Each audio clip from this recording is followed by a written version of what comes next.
Salut à tous, bienvenue dans The Programmatic Society, un programme qui vous propose d'entendre la voix de ceux qui font le marché du programmatique, en français dans le son, international dans le ton.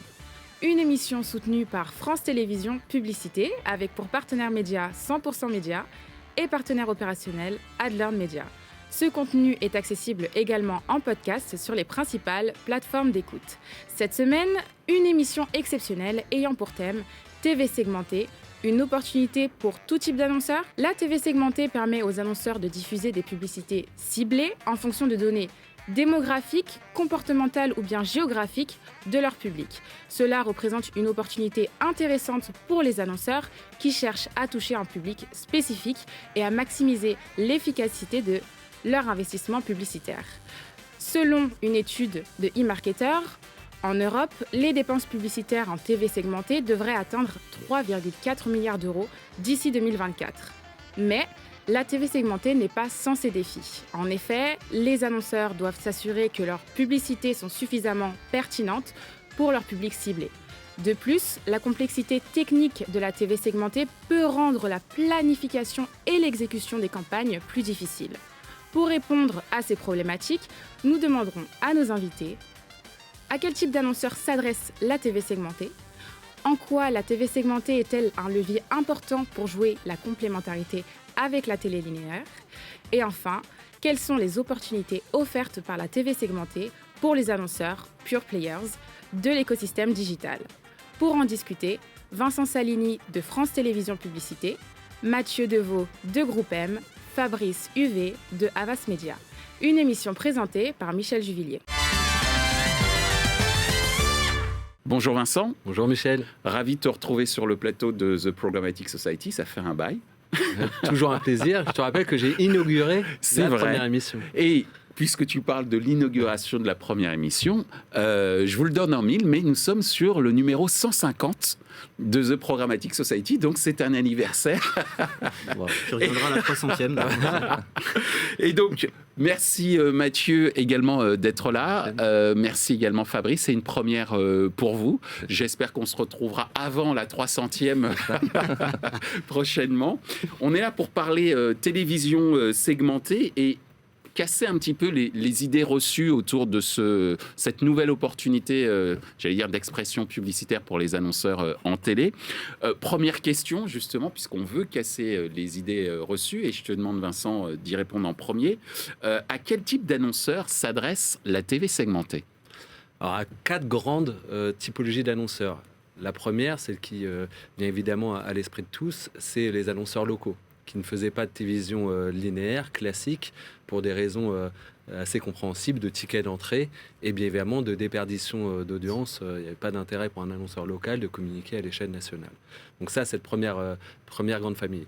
La deuxième, qui est liée d'ailleurs à cette première, c'est toutes les enseignes à réseau qui, pour les mêmes problématiques, ne faisaient pas de télé linéaire et qui voient un intérêt, au travers d'une prise de parole en réseau, de communiquer. Et notamment, on a fortement développé cette relation avec ce typologie d'annonceurs en rendant accessible la télé segmentée. Je pense notamment à tout un tas de partenariats qu'on a mis en place avec Atlic sur des réseaux de concessionnaires automobiles, par exemple. Mm-hmm. Et puis après, la troisième, qui nous intéresse beaucoup, c'est les annonceurs télé. On peut appeler les TV First, qui font beaucoup de télé et qui vont jouer la télé segmentée en complémentarité de leur plan média télé. Et enfin, les derniers, on peut qualifier de pure player ou digital native, tous ceux qui font du digital pour des raisons de modalité de ciblage, de monnaie d'échange, de coupon mille, etc., qui ne faisaient pas de télé linéaire. Et donc ça, également, pour toutes des raisons assez simples, de granularité de ciblage, de monnaie d'échange qui sont communes à leur mode d'achat déjà sur le digital, le CPM, tous les cappings, tous les KPI qu'on retrouve, le capping, la mesure d'impression, la complétion, etc. C'est des annonceurs qui viennent désormais faire de la télé grâce à la télé segmentée. Merci Vincent pour cette description de ces 4 typologies d'annonceurs à qui s'adresse la télé segmentée. Alors je vais maintenant m'adresser aux agences et notamment auprès de toi Mathieu qui représente Groupe M. Vérifies-tu ce que vient de nous évoquer Vincent? Est-ce qu'il y a une sorte de déséquilibre ou peut-être des acteurs un petit peu plus enclins à faire de la télévision segmentée? On parlait tout à l'heure des annonceurs locaux. Comment réagissent les autres annonceurs quand on leur propose ce type de format? Effectivement, je rejoins Vincent sur le fait que la télé segmentée, finalement, elle s'adresse à tous les types d'annonceurs dès lors que la segmentation de ciblage répond aux besoins de l'annonceur. Et finalement,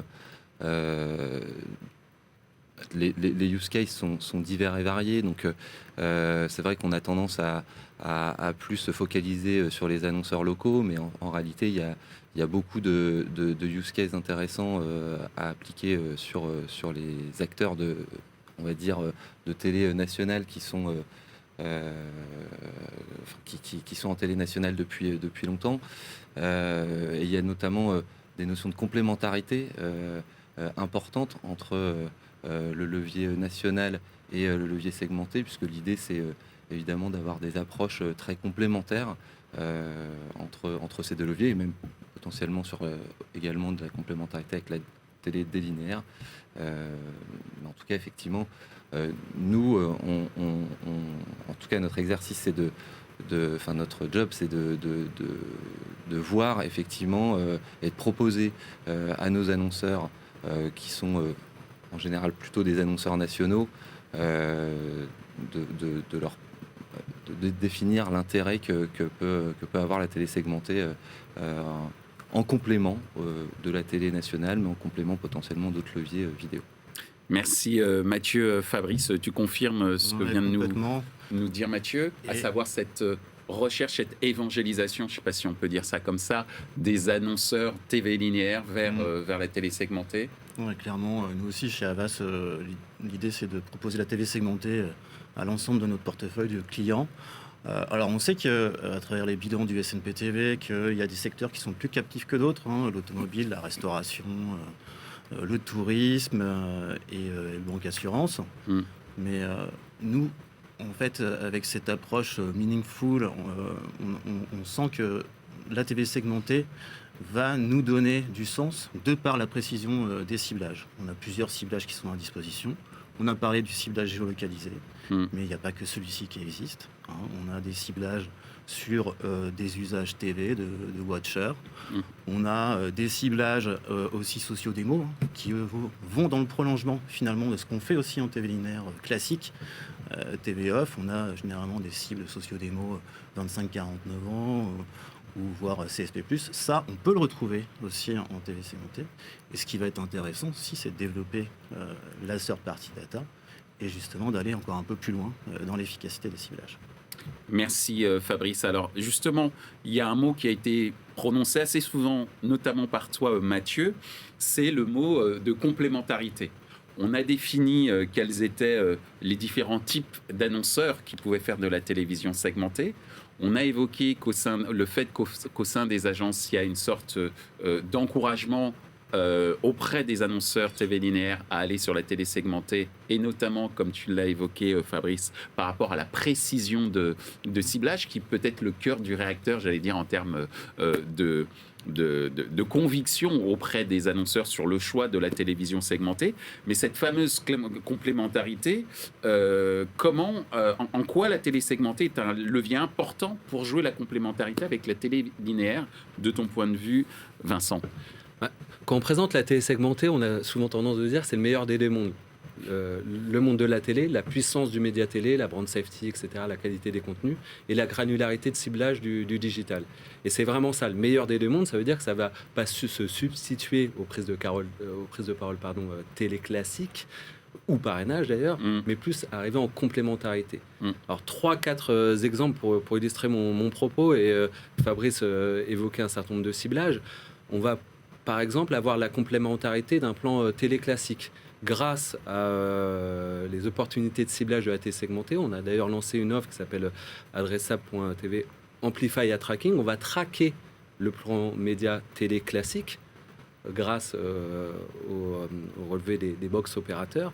Et puis ensuite, on va retargeter, on va cibler ceux qui ont été le moins exposés, donc faiblement ou pas du tout exposés. Donc on a un parti pris qui est assez fort, qui est de se dire tous les téléspectateurs qui ont été exposés moins de 3 fois, donc soit 0 fois, pas du tout, 1, 2 ou 3 fois, on va les réexposer en télésegmenté, dans une recherche de reach incrémental, mais de couve incrémentale utile.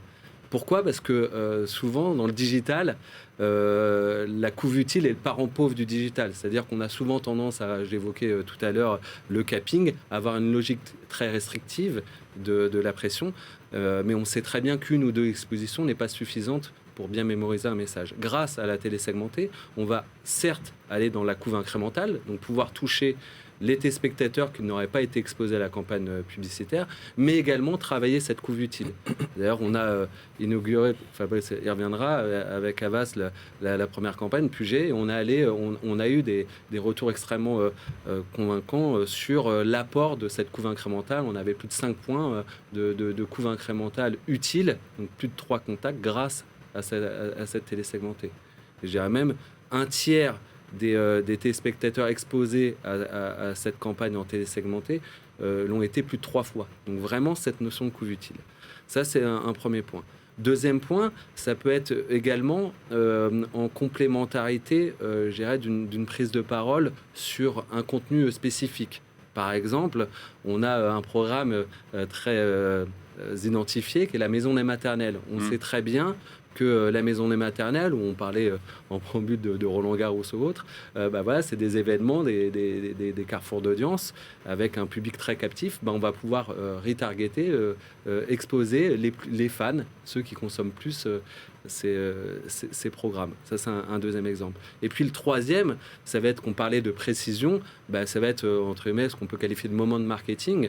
Et donc là, Mathieu en reparlera peut-être, on a la possibilité d'avoir un ciblage selon des critères météo.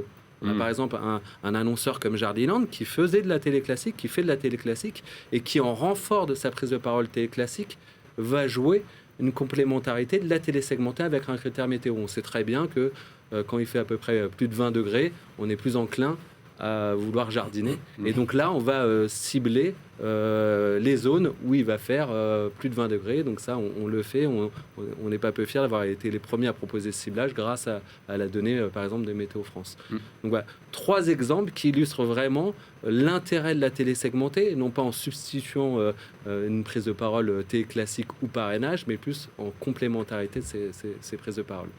Merci Vincent. Alors Mathieu, à l'instant, Vincent vient de nous donner plusieurs exemples de complémentarité avec la télé linéaire. J'en reprends 2, de la couverture incrémentale utile. Et un autre qui est aussi un segment qui est très utilisé sur le digital, qui est la météo. De ton point de vue, la télé segmentée, c'est un levier important de complémentarité avec la télé linéaire. Et pourquoi, comment ? Est-ce que tu as des exemples ? Alors effectivement, oui. Je pense que le premier exemple que tu citais, Vincent, il est, pour le coup, il parle à peu près à tous les annonceurs qui font de la télé nationale. Je pense que tout le marché est en quête de réduire au maximum le coût de points de couve incrémental. Ça, c'est une recherche, je pense, par l'ensemble des agences du marché pour effectivement aller adresser sa cible de manière la plus large possible.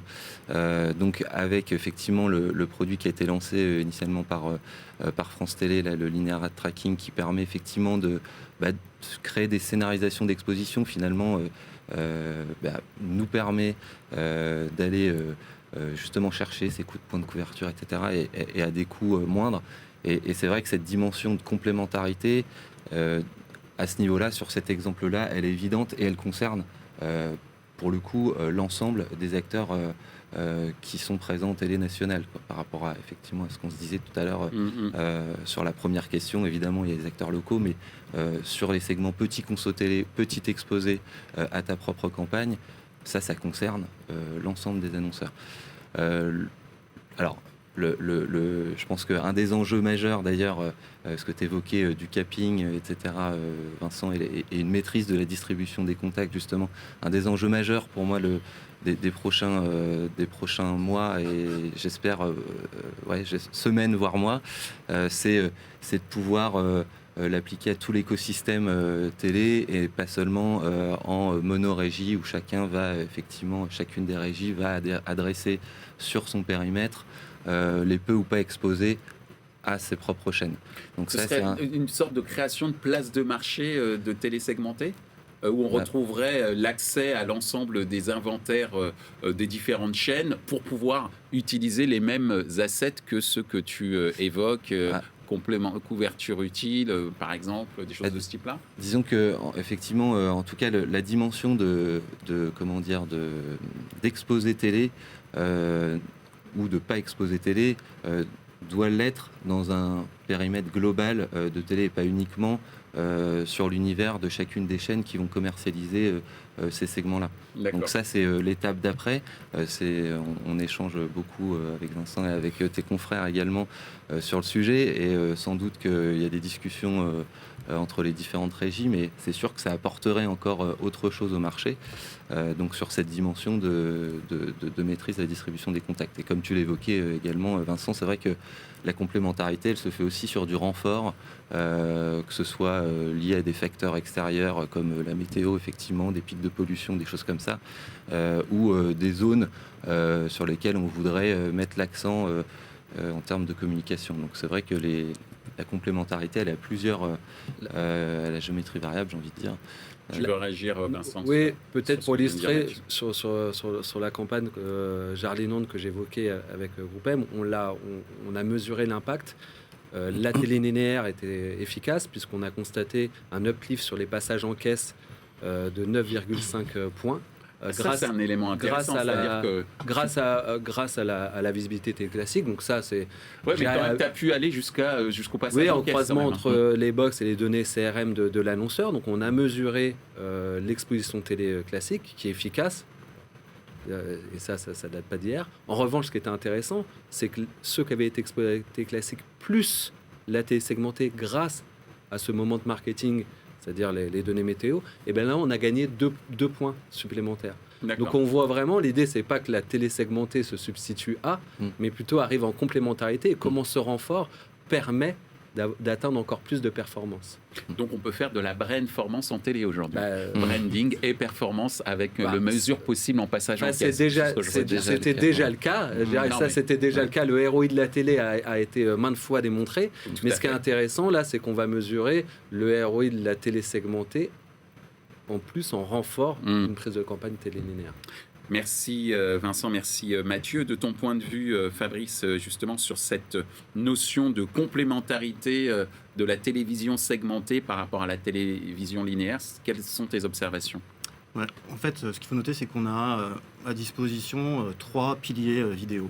Quand on reçoit un brief des annonceurs, on peut aller évidemment en TV classique. On peut aussi envisager des activations sur la VOL, sur d'autres devices, et utiliser la télé connectée et travailler sur la télé segmentée notamment. Et tout ça, généralement, c'est dans l'optique, effectivement, d'avoir un reach incrémental. On est plus dans une optique de notoriété, de boost de la couverture.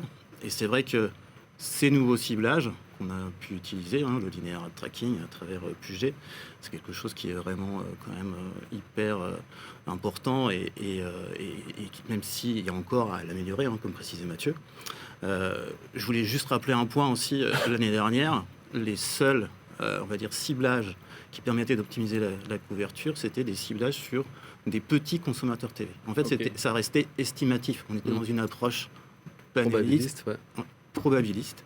Et là, ce qui est vraiment fort quand même, c'est ce côté robustesse et ciblage déterministe qui permet effectivement d'optimiser la couverture. Et ce que disait Vincent aussi, super important, c'est la couverture utile. Nous, on a eu un uplift effectivement sur Puget de plus de 5 points de couverture sur le périmètre des box. Et ce qu'on a noté aussi, c'était que 95% des impressions étaient faites sur des peu exposés à la télé linéaire.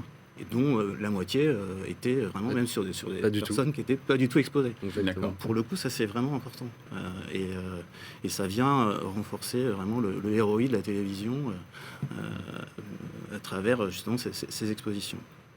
Il y a un autre point aussi que je voulais noter moi, par rapport à la complémentarité qu'on peut avoir par rapport au ciblage usage TV, c'est-à-dire qu'on a fait un case aussi avec le Crédit Agricole, alors sur une chaîne qui s'appelle TF1, désolé Vincent, mais on a utilisé du coup une exposition en télé classique à travers des billboards dans le programme HPI, donc pendant toute la saison d'HPI l'année dernière. Et on a eu un retargeting des exposés TV à travers un format 20 secondes en télé segmentée. Et tout ça a donné des résultats hyper intéressants, puisqu'on a eu, notamment sur des reconnaissances de marque, sur de l'intention de souscription auprès du service du Crédit Agricole, on a eu des uplifts de plus de 20 points. Donc clairement, on sait que ça marche et la complémentarité, elle est là. Et j'ajouterais un dernier point, là je vais remettre ma casquette d'acheteur. Il y a une complémentarité aussi par rapport à la négociation. C'est-à-dire que lorsque je vais activer de la TV linéaire et que je vais activer aussi de la TV segmentée, alors c'est pas mécanique et c'est pas quelque chose qui est obligatoire, mais en tout cas ça va permettre aussi de booster la négociation et d'optimiser la négociation qu'on va pouvoir avoir en TV linéaire. Merci Fabrice. Alors, je vais revenir sur un des éléments du tout début de notre émission qui était quels sont les différents types d'annonceurs à qui s'adresse la télé segmentée. Je vais reprendre les quatre typologies d'annonceurs. On a évoqué les annonceurs locaux, les enseignes réseau, par exemple les concessionnaires auto ou la grande distribution, par exemple.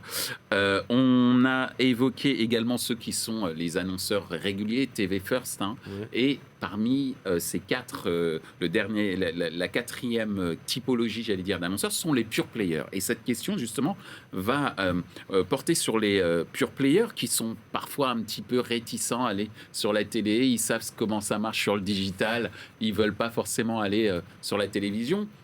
Et d'où cette question, que peut offrir la télévision segmentée pour les annonceurs pure players de l'écosystème digital? Et est-ce qu'il y a des exemples, de ton point de vue, Vincent? Alors, tout d'abord, tout dépend ce qu'on met derrière le terme pure player. Parce que finalement, les pure players, ils font beaucoup et de plus en plus de télé classique parce qu'bien évidemment, ils voient le ROI, ils le mesurent, ils ont cette capacité à mesurer le ROI, le drive-to, etc. Et donc ça, il y a tout un tas d'annonceurs au sens pure player du terme qui font déjà massivement la télé classique parce qu'encore une fois, extrêmement efficace. Je laisserai Mathieu et Fabrice commenter ce point parce que encore une fois c'est une part de plus en plus importante du business de la télé. Là je vais peut-être réorienter sur entre guillemets ce qu'on va qualifier de digital native, c'est-à-dire ceux qui ne font pas de la télé, qui faisaient pas de la télé. Pourquoi parce que c'était un écosystème soit pour des raisons de ticket d'entrée. On sait très bien que la puissance de la télé fait que mécaniquement le ticket d'entrée est peut-être pas abordable à l'ensemble des marques, soit parce qu'ils ne retrouvaient pas toutes les granularités de ciblage qu'ils exploitaient jusqu'à maintenant sur le digital. Et ça c'est intéressant parce que au même titre que les annonceurs locaux, on voit émerger tout un tas de nouveaux acteurs qui désormais font de la télé segmentée. Ou également un autre point, on ne l'a pas évoqué, mais aujourd'hui notre offre par exemple de télé segmentée, elle est disponible quels que soient les modes transactionnels, c'est-à-dire le gré classique. Je l'ai évoqué en API pour les enseignes à réseau par exemple, mais également en programmatique. Il y a tout un tas d'acteurs qui ont ce souhait de consolider leurs achats dans un DSP et un trader qui opère sur l'ensemble des points de contact. Donc peut-être deux exemples pour illustrer mon propos. Une marque comme Ring, qui fait des sonnettes, notamment pour les maisons, ils ont activé une campagne en télé segmentée où ils sont allés croiser plusieurs modalités de ciblage. Un ciblage socio-démo, on l'évoquait, le fameux 25-49 ans par exemple, et les propriétaires de maisons. Bien évidemment, on est peu enclin à acheter une sonnette quand on vit dans un immeuble en appartement. En revanche, la cible du propriétaire maison est pareil évidente. Un autre exemple, De Vialet, c'est une marque qui ne communique pas en télé et qui est allé jouer de la télé segmentée et en croisant là pour le coup de multiples ciblages. Il y avait également du socio-démo parce que De Vialet a des exigences là-dessus sur sa cible marketing, les CSP+, voire plus, et puis les fans de musique. Donc on voit typiquement que grâce à la télé segmentée, on va pouvoir avoir cette précision qu'on évoquait en préambule, qui va répondre aux objectifs marketing des marques qui, jusqu'à maintenant, ne faisaient pas de télé linéaire. Donc nous, on voit vraiment émerger. Ce qui est intéressant, c'est que là, aujourd'hui, avec le retour d'expérience qu'on a désormais, on n'était pas peu fiers d'avoir été la première chaîne à diffuser de la publicité segmentée en France. Ça remonte à 2 ans et demi. Là, on voit les annonceurs locaux, c'est à peu près 45% du business. Et puis tout le reste, c'est massivement des annonceurs télé. Et puis ces nouveaux acteurs qui viennent émerger également. Donc on voit vraiment que la télé segmentée permet de s'adresser à l'ensemble finalement de la typologie d'annonceurs, y compris ceux qui étaient très digital au sens d'activation aux médias. Merci Vincent. Est-ce que de ton côté, Mathieu, tu fais la même observation? Ces pure players qui viennent sur la télévision segmentée, malgré parfois aussi certaines idées reçues, tu parlais tout à l'heure de granularité de ciblage qui serait différente en télé segmentée par rapport au digital. Qu'est-ce que tu peux constater de ton côté, Mathieu? Effectivement, on fait le même constat. Alors déjà, effectivement, ces dernières années, on a vu beaucoup de pure players arriver en télé, puisqu'on sait que, comme tu le disais, Vincent, la télé a une dimension sur le business, la contribution au business et le ROI très performant. Donc ça, c'est des choses qu'on a vu arriver depuis pas mal d'années maintenant. C'est vrai que les pure players peut-être qui ont des dimensions un peu plus petites et qui viennent pas forcément en télé nationale parce que le ticket d'entrée leur permet pas effectivement le fait de pouvoir adresser désormais les cibles, les segments qui les intéressent. Alors dans la mesure du possible, puisqu'on reste, c'est vrai qu'on l'a pas précisé, mais sur la télé segmentée, sur une dimension foyer. Donc effectivement les annonceurs qui peuvent porter de l'intérêt à la télé segmentée, on n'est pas sur potentiellement de la donnée individuelle comme on peut l'être sur le digital. Pour autant, sur les autres leviers, pour autant, il y a énormément de segments qui peuvent profiter aux pure players. Et c'est sûr que dans un avenir proche, on va sans doute constater aussi une accélération avec la possibilité, comme nous disait Fabrice tout à l'heure, d'intégrer l'onboarding data, qu'elle soit la data des annonceurs ou effectivement des acteurs tiers, des data providers tiers, donc que ces pure players ont l'habitude d'activer sur les leviers digitaux et qui vont désormais, sans doute très très bientôt, on commence à en voir arriver sur la télé segmentée. Merci. Merci Mathieu. Tu voulais peut-être rajouter quelque chose?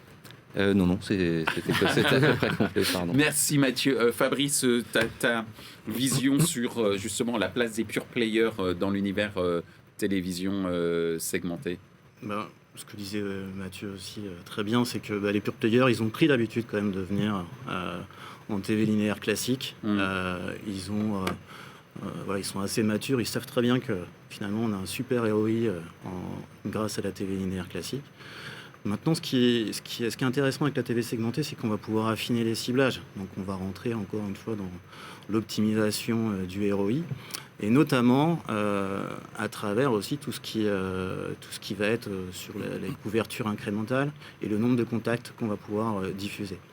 Il y a une étude qui était sortie il y a quelques temps avec Realytics et SeLoger qui mentionnait que globalement une campagne du coup DRTV, Drive to Web pour SeLoger était efficace jusqu'à 5 contacts. Ça ne servait à rien finalement d'aller au-delà. Dimension d'engagement.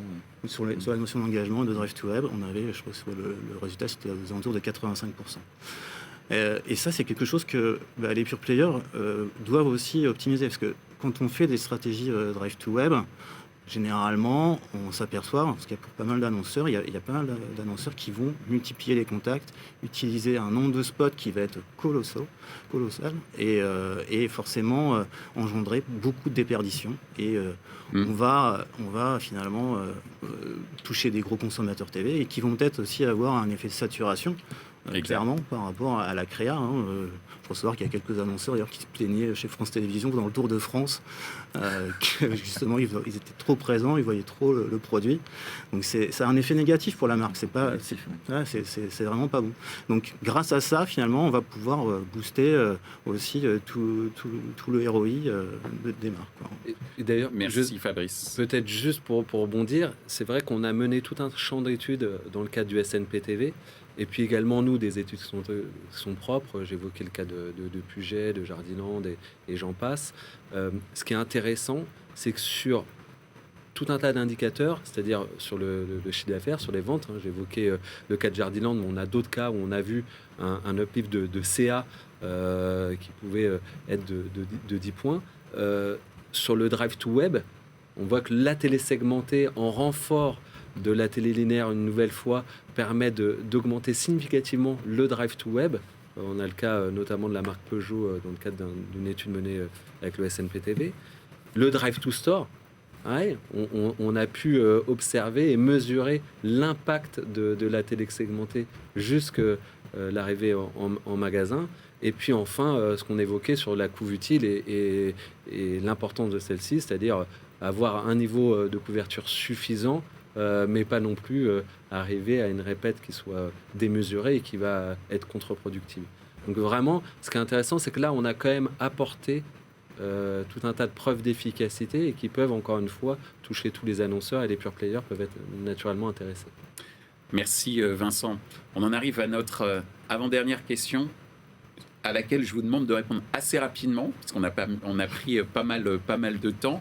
Cette avant-dernière question, c'est comment la TV segmentée et la télévision linéaire sont susceptibles d'évoluer dans les années à venir, et puis quelle implication ça peut avoir, bien sûr pour les annonceurs, mais également les consommateurs, surtout quand on parle de ciblage, de ton point de vue, Vincent.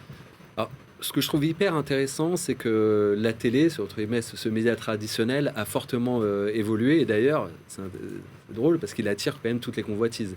Pendant pas mal d'années, on parlait que du mobile. Aujourd'hui, on parle que de la télé. Je veux dire, tous les acteurs.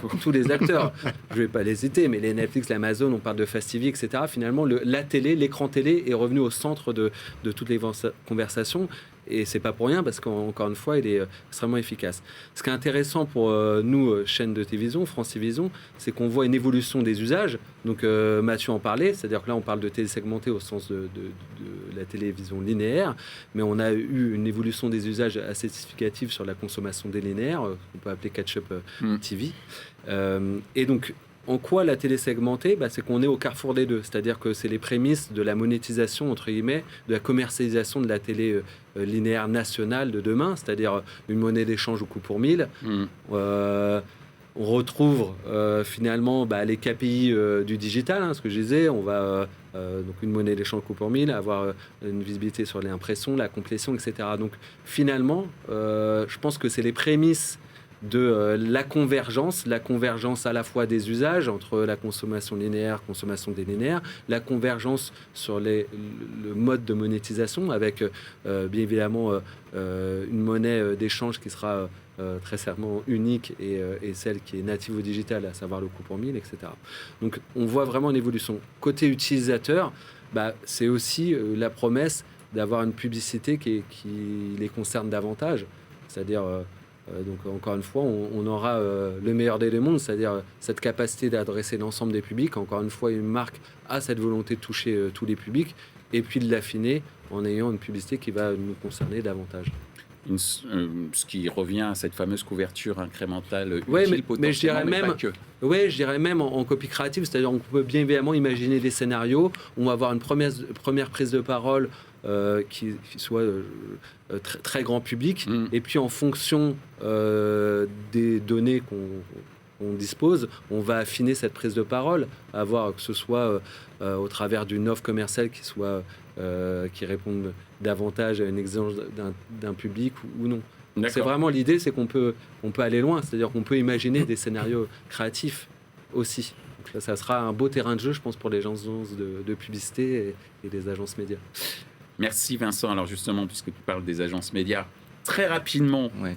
Mathieu, quelle est ta vision sur la manière dont la télévision segmentée et TV linéaire pourraient évoluer, notamment les implications pour les annonceurs et les consommateurs? Très rapidement. Très rapidement, non mais pour rejoindre ce que disait effectivement Vincent, c'est ce qui va être très très intéressant, c'est toute la scénarisation d'exposition entre les différents leviers. Donc on parle de télé segmentée, télé nationale, mais également télé délinéaire. Potentiellement les autres inventaires disponibles en téléconnecté. Donc ça va être vraiment intéressant de pouvoir à la fois maîtriser une distribution des contacts et surtout scénariser ces expositions-là. Côté consommateur, effectivement, on sait que plus le message va être personnalisé a priori, plus il va être efficace et mieux reçu. Ça va apporter évidemment une notion de proximité et sans doute efficace à la fois sur l'image de marque, mais également sur le business. Donc, Merci Mathieu. Fabrice, pareil, très rapidement, Très rapidement. comment tu vois l'évolution de télé segmentée, télé linéaire et l'implication pour les consommateurs et les annonceurs? Mais on parlait de convergence tout à l'heure, je pense qu'on est vraiment en plein dedans. Hein. Et on peut imaginer que Vincent imagine effectivement des offres couplées, TV linéaire plus TV segmentée, ce qui est le cas déjà sur du France 3 Région. Hein. On est capable d'aller chercher vraiment des zones en TV linéaire grâce à France 3 et de booster le dispositif en TV segmentée sur les antennes de France Télévisions. Donc il y a ce côté couplage qui va être hyper intéressant, et puis pour les annonceurs, clairement c'est quelque chose qui va être quasiment automatisé. Je pense que la TV segmentée, c'est aussi un prolongement de la TV linéaire. Aujourd'hui, on a une partie du budget qui est affectée à des chaînes thématiques, à différents leviers, aussi à de la VOL. Il est probable qu'à l'avenir, on ait aussi un montant du parti du budget qui soit attribué à la TV segmentée de manière quasiment automatique. Et enfin, pour les consommateurs, moi je voulais juste mettre en valeur le point, c'est que finalement, c'est indolore, c'est quand même une prouesse technologique. On l'a pas dit. T'as raison. On l'a pas dit, mais clairement, c'est quand même personne ne s'aperçoit qu'on est exposé à une publicité en télé segmentée, sauf si effectivement on voit la boucherie ou le joaillier d'à côté. Mais c'est clairement, c'est vraiment très très bien fait, et technologiquement, c'est une super prouesse qu'ont réalisé tous les failles. Merci Fabrice. C'est le moment de la question 100% média.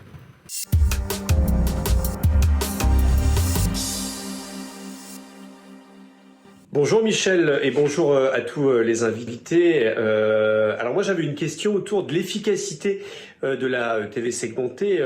Il y a des études qui ont été dévoilées il y a quelques temps. Est-ce que vous pourriez peut-être nous les rappeler aujourd'hui, comment la TV segmentée est-elle efficace, notamment en matière de ROI?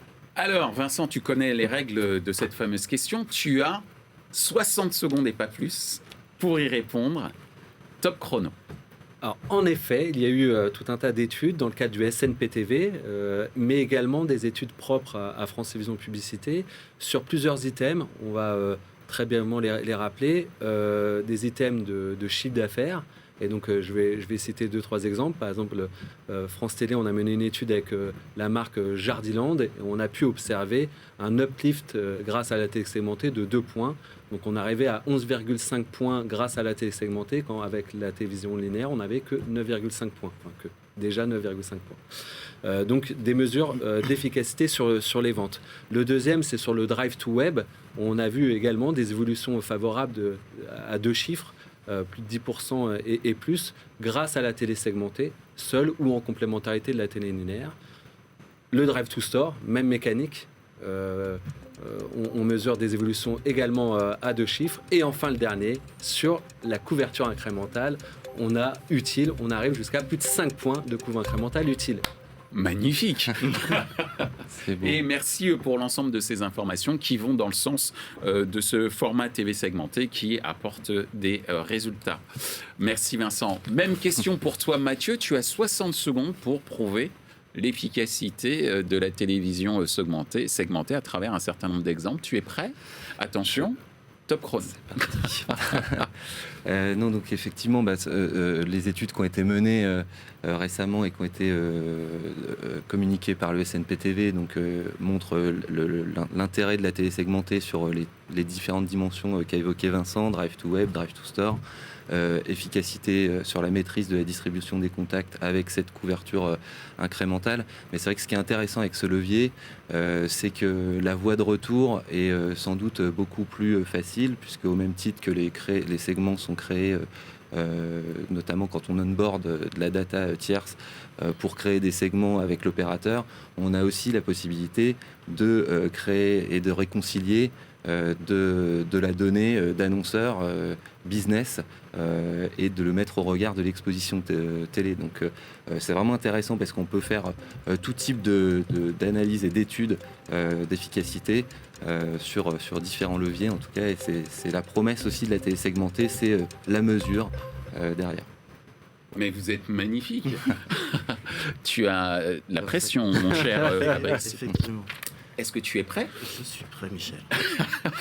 Top chrono. Donc oui, en termes d'efficacité, ce qui est très bien, c'est qu'on a quand même pas mal de choses qui sont à disposition.